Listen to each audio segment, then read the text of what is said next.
The billionaire got out of his car and saw his ex with 3 children who looked exactly like him. "Are they mine?" he asked. The lesson he learned will touch your soul. The July heat in Barcelona was relentless. The pavement shimmered under the sun, and traffic along Gran Via blared in a chaotic chorus of horns and impatience. But inside Alejandro Cruz's black Bentley, everything was cool and controlled, sealed off from the disorder outside. At 38, Alejandro seemed to have everything. He was the CEO of Cruz Financial Group, one of Europe's top consulting firms. His wealth stretched into more zeros than he bothered counting, and his name was practically a brand for discipline and ambition. Even so, the gridlock tested what little patience he had, Tomas. "I'm walking," he told his driver, stepping out. "I need air even if it's boiling."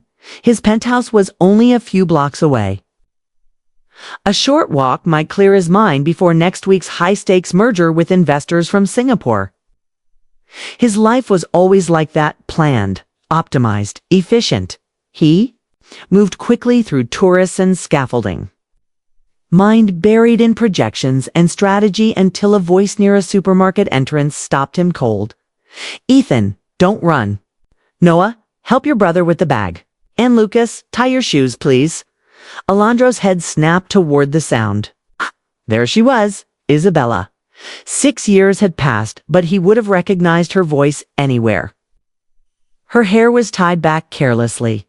Her clothes simple, nothing like the elegant dresses she used to wear beside him at corporate galas. But it wasn't her appearance that made his heart slam against his ribs. It was the 3 boys around her. Triplets, identical and unmistakably. His dot, the same striking green eyes. The same sharp jaw. Even the stubborn cowlick he used to fight every morning. The world around him blurred.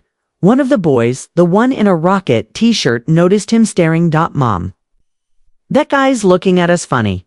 Isabella looked up. Their eyes locked. Surprise flickered across her face, then fear. She instinctively drew the boys closer. Alejandro stepped forward, breath shallow. "Isabella," his voice cracked. "Those kids?" She said nothing, her eyes blazing. "They're mine," he whispered, not a question, but a realization crashing down on him. After a tense pause, scribbled something on a receipt and pressed it into his chest. "Tomorrow, noon, Harbor Caf. Don't follow us." And she was gone, leaving him standing on the sidewalk, clutching the paper and understanding, for the first time, that his empire meant nothing compared to 3 boys who didn't know he existed. That night, he didn't sleep. His penthouse felt cavernous and empty. The next day, he arrived at the cafe early. Isabella wasted no time. "They're Ethan, Noah, and Lucas. They're 6, she said. "And yes, they're your sons." "Why didn't you tell me?" he asked, throat tight. "You knew where I was. Not exactly hard to find." She let out a bitter laugh. "I tried. I called. I went to your office when I was 4 months pregnant. Security threw me out. They said you were in a critical meeting and didn't have time for old relationships. I emailed you. Nothing. I figured you'd chosen your career, like always." The memory hit him hard. Back then, obsessed with expanding internationally, he had ordered his staff to filter out all personal distractions. He had erased her. "I want to know them," he said quietly. "I want to be their father." "Being a father isn't writing checks," she shot back. "It's showing up when they're sick, when they're scared." "Do you don't know how to do that?" "Let me learn, please." After studying him for a long moment, she nodded. "One chance. My rules. Hurt them once and you disappear." "Understood?" He nodded. He wouldn't fail. The first visits were awkward. Ethan, energetic and curious, warmed to him quickly. Noah, thoughtful and always carrying a book or chessboard, observed him carefully. Lucas, a sensitive musician, kept his distance, watching him like a temporary guest who would soon vanish. Slowly, Alejandro changed. He skipped executive dinners to eat pizza at Isabella's modest home. He traded tailored suits for jeans so he could sit on the floor building Lego sets. He learned Ethan dreamed of space. Noah excelled at chess. And Lucas played piano with a tenderness that broke his heart. But his old world wasn't ready to release him. The crisis hit on a Friday. The Singapore deal was collapsing. Investors demanded an urgent video conference at 6 p.m. to secure their 300 million euros commitment. At 6:30 p.m., Lucas had his first piano recital. The night before, he had asked, "You'll come, right? Promise." And Alejandro had promised at 5:55. He sat in his office sweating despite the air conditioning. His assistant, Sophia, set up the call. Singapore is ready. They're in a hurry. If he finished in 30 minutes, he could still make it. Told himself he could manage both. But negotiations dragged. 6:15, 6:30, 6:45. His phone vibrated. Isabella calling. Ignored it, smiling tightly at the screen while discussing tax forecasts. At 7:15, the deal was sealed. He had saved the company. He rushed to the school, but the auditorium was empty. Chairs stacked. Lights dim. He drove to Isabella's house. She opened the door, arms crossed. "Did you close your deal?" she asked coldly. "It was complicated." 300 million. "I couldn't just hang up. Lucas waited for you," she interrupted. Before every piece, he looked at the empty seat. Afterward, he asked if you'd had an accident. "I said no, you were working." He said, "Let's go, Mom. Mr. Cruz has more important things." Mr. Cruz, the words cut deeper than any loss. "I'll fix it," he insisted. "I'll buy him the grand piano he wants. Go home, Alejandro. Not tonight." Alone in his penthouse, staring at his reflection, he saw a wealthy, powerful land, deeply unhappy man. A friend once told him, "You don't balance life.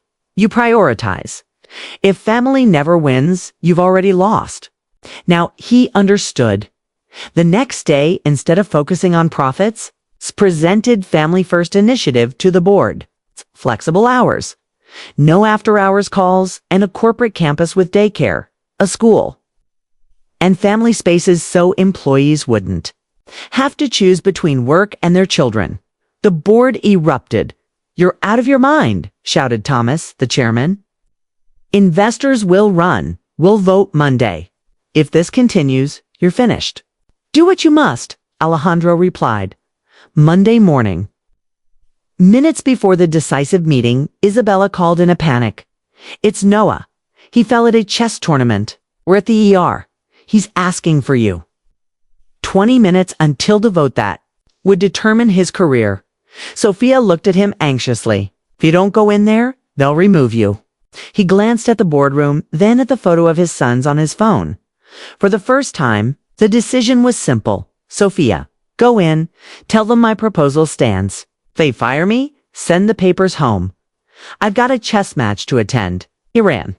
Out. At the hospital, Noah lay with a cast, eyes wet with fear. When he saw his father, tie loosened, breathless, his face lit up. "Dad, I'm here, buddy. I'm not leaving."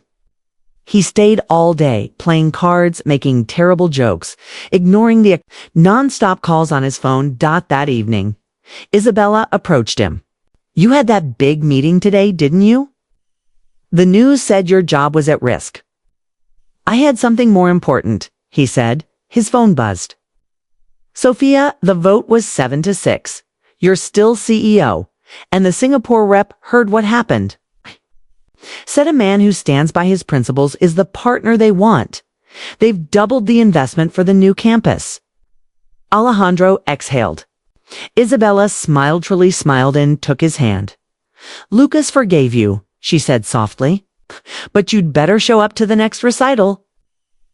6 months later, the Cruz family campus opened to national headlines. A bright space where employees worked and shared lunch with their children in the gardens. Alejandro stood with scissors in hand.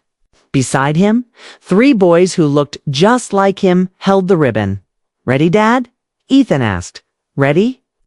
He glanced at the crowd, at proud employees and satisfied investors, then at Isabella. Finally, at his sons. For years, he had chased the wrong definition of success. He thought it was skyscrapers and bank accounts.